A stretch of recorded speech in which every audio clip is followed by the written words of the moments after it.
If you want to start to feel happy, it starts with you wanting to feel happy. We like to sit and dwell. We like to sit in our own sadness. Make sure you're spending time every single day, whether it's 15, 20 minutes, whether it's an hour, 2 hours. Take time to allow your mind separation from the stresses of your day. If you expect to fail, you will fail. On the other hand, if you expect to win, you will win. And he's right, because doctors and psychologists both alike, they agree that worrying actually does shorten your life, and it does damage your body. We need to clear our thinking before we go to sleep. We're talking about a book that Norman Vincent Peale wrote, The Power of Positive Thinking.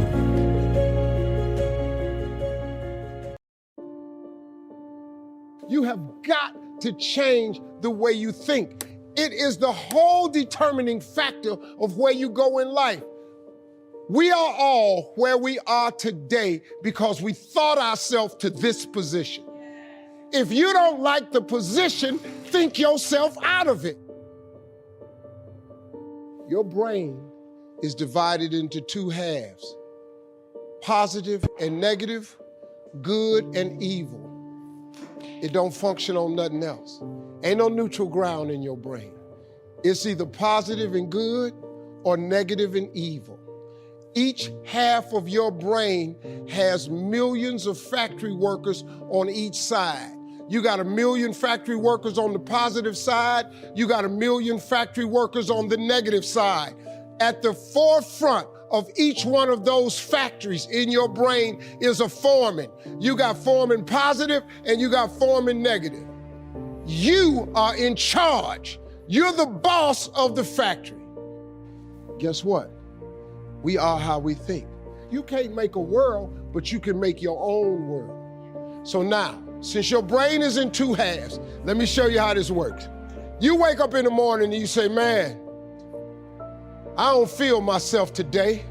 I got up on the wrong side of the bed. I'm not a morning person. Foreman negative hears that. He steps to the front. He said, what did you say? You say, I said I woke up on the wrong side of the bed today. I'm not myself. I'm not a morning person. He says, you got it right away. He said, hey, the boss just woke up and said he's not a morning person. He's having a bad day today, and he ain't feeling himself. Let's get to work. The 1 million factory workers start producing thoughts to justify what you just said. So now guess what? Man, I hate my alarm clock went off this morning. I got to get out here in this traffic. I'm gonna drive down here today. I don't even like these people on my job. I can't stand this car I'm finna get in this morning. Sure wish I had a new car, but I'm driving this raggedy ass car. And on and on and on. And your day starts tumbling into what you ordered at the top of the day. You could wake up in the morning and you say, you know what? Today is gonna be a great day today. I expect something really good to happen for me today. He said, what did you say? You say, I said I'm having a great day today. I expect something good to happen today. Foreman positive turns around and goes, all right, let me have your attention. Steve's having a great day today. He's expecting some wonderful things to happen. And man, let's get it going. And they start manufacturing thoughts.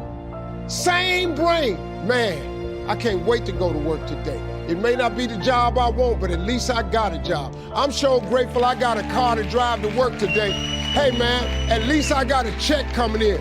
I appreciate the fact that I don't have a car, but at least I can walk to the train. Man, this is gonna be great today. That's how your mind works 24/7. It never turns off. Change your attitude, you change your altitude. It all depends on how you look at it. Our lives are mostly affected by the way we think things are, not the way they are.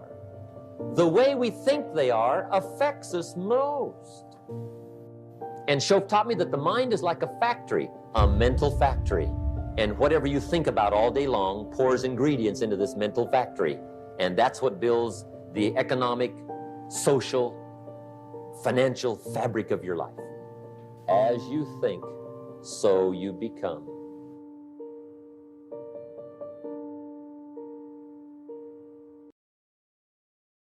Golden nugget number 1, creating your own inner happiness. that you are responsible for your own happiness. Because unhappiness is usually the byproduct of you thinking sad thoughts, you having these negative feelings, you having resentment towards others, and just having an overall crappy outlook on life.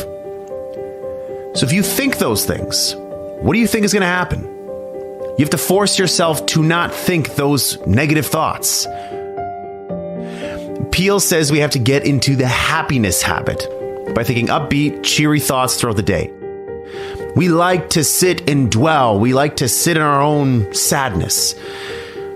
I don't like to do that, but I just know that sometimes my brain forces me to do that, and I don't know why. So I have to force myself to not do that. I have to put on upbeat music. I have to go do something productive. I have to get in the gym. I have to go hang around friends that are going to make me laugh. And it's tough. At first, it doesn't feel right. It feels like you're forcing it because you are forcing it. But eventually, it starts to make you feel better. There are miracles happening all around you. There is beauty all around you. Open your eyes and look. Can you see the sun shining? Great. Can you hear the birds chirping? Great. Can you feel the warmth of the sun on your skin? Awesome. There's simple beauties all around us. If you want to start to feel happy, it starts with you wanting to feel happy. So short circuit those negative thoughts. And when you start to feel bad, when you start to find yourself gossiping, feeling guilty, feeling angry, feeling whatever it is you're feeling that's negative, turn that around. Force yourself to think positively, do positive things. And while it doesn't feel right at first, keep going. You're on the right path. Golden nugget number 2, the antidote to anxiety. Is that people waste a lot of their time, a lot of their energy fuming and fretting about things that they cannot control. Go back to Covey's principle. Circle of concern, circle of influence. Focus only on those things in the circle of influence. Everything else in the circle of concern, you can't control. You can't affect that. So move on. Don't allow your mind to just spend time in that space. You're wasting your mind's energy. So as part of this antidote to anxiety, Peele says that we need to slow down to relieve our anxiety and to attain peace. And he suggests meditation. He suggests that we devote at least 15 minutes daily to calming and relaxing ourselves by thinking peaceful thoughts, or not thinking anything at all. So something he shares in the book is to help get rid of the tendency to worry and get angry, we need to relax and spend a few minutes thinking about beautiful, peaceful settings, hearing the birds chirping, feeling the sun on our face, all these things that I was talking about before, where it's just a matter of you actually thinking that in your mind. Wherever you are, if you're at work, if you're in your house, it doesn't, or close your eyes and open your mind to maybe a place where you were on vacation before. And go there for 15 minutes. Smell the smells, feel what the sand feels like on your feet, feel yourself plunging into the ocean. So the antidote to anxiety, it's all about clearing your mind. However you choose to do that, make sure you're spending time every single day. Whether it's 15, 20 minutes, whether it's an hour, 2 hours, if you're working out at the gym, whether you're doing yoga, whether you're going to cycling class, whatever, take time to allow your mind separation from the stresses of your day. Golden nugget number 3, expect the best. If you expect to fail, you will fail. On the other hand, if you expect to win, you will win. So, what seeds are you planting in your mind?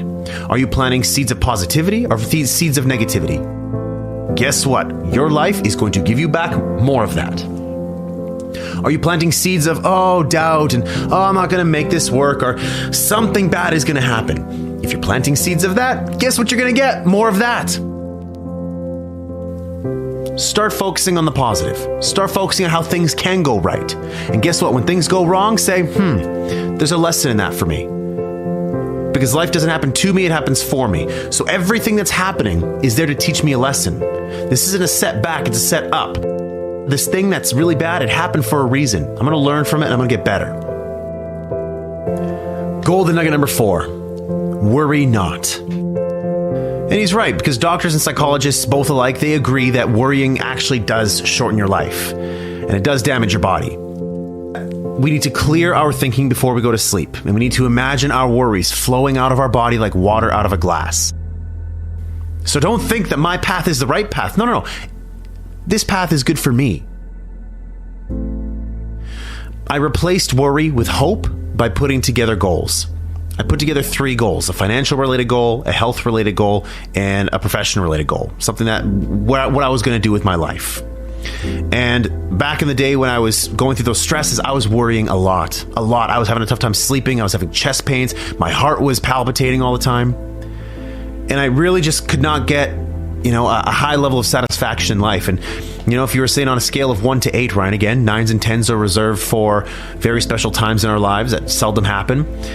I was sitting at a 4 consistently, where I would wake up and I'd all of a sudden feel the stresses of the day. I would pass between 3 and 4 all the time. So what I did was to replace that worry, that anxiety, that fear, I built myself a plan that gave me hope. Goals that gave me hope.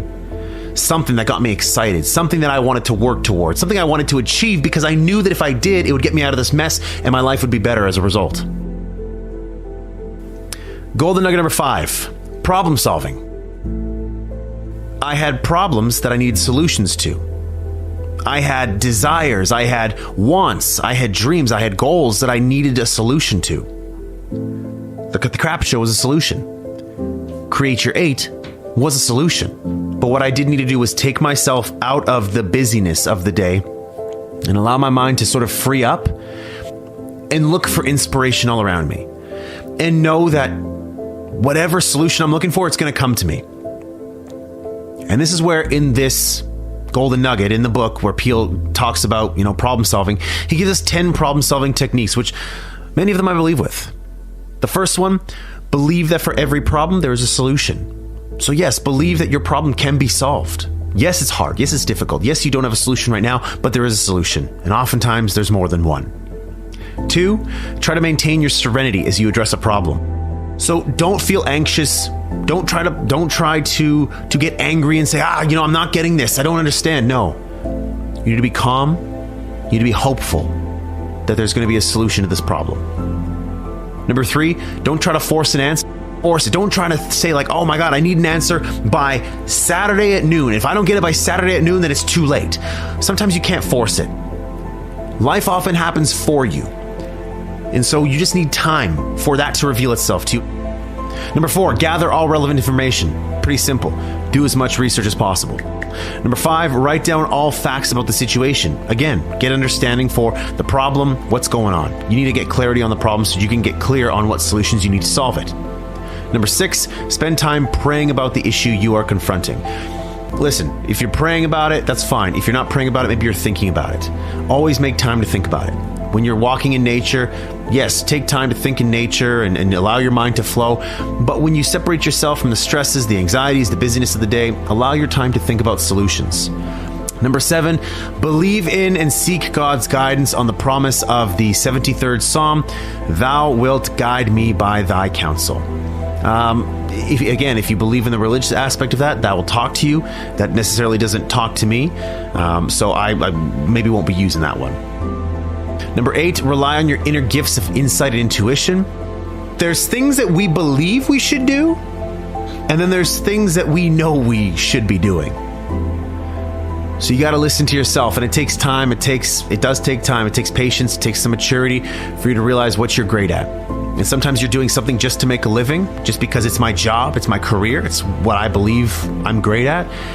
But you have other gifts within you that maybe you're not exploring yet, that you should be. Number 9, attend religious services where you can and listen peacefully and let your subconscious work on the problem. Again, you can go to church or you can just go for walks. I love going for walks, period. I'll put music on my ears and allow myself to think. Pretty simple. Number 10, the answer that develops in your mind or comes to pass is the right answer. So I just allowed the thoughts that came in my mind. Whenever I had a thought, an inspired thought, I wrote it down on my phone. Pulled up my phone, opened up the notepad, and just wrote it down. At the end of the day, I would think about it, ponder on it, say, you know what, this idea is something I want to go further into and dig deeper into that.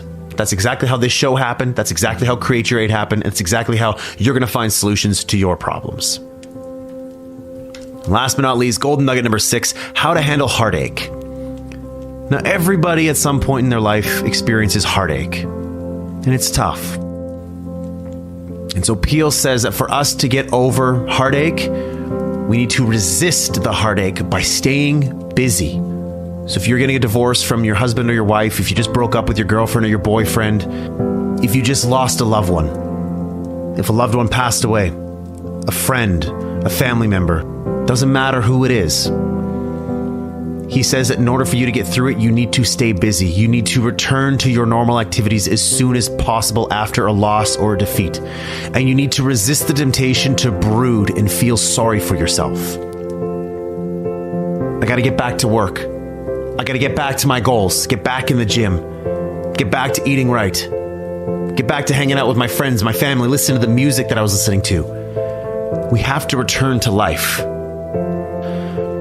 But sometimes we just have to be sad, and we have to work our way through it. But the key here is to not allow your mind to dwell on it for too long. That's not handling heartache. That's allowing heartache to take control of you.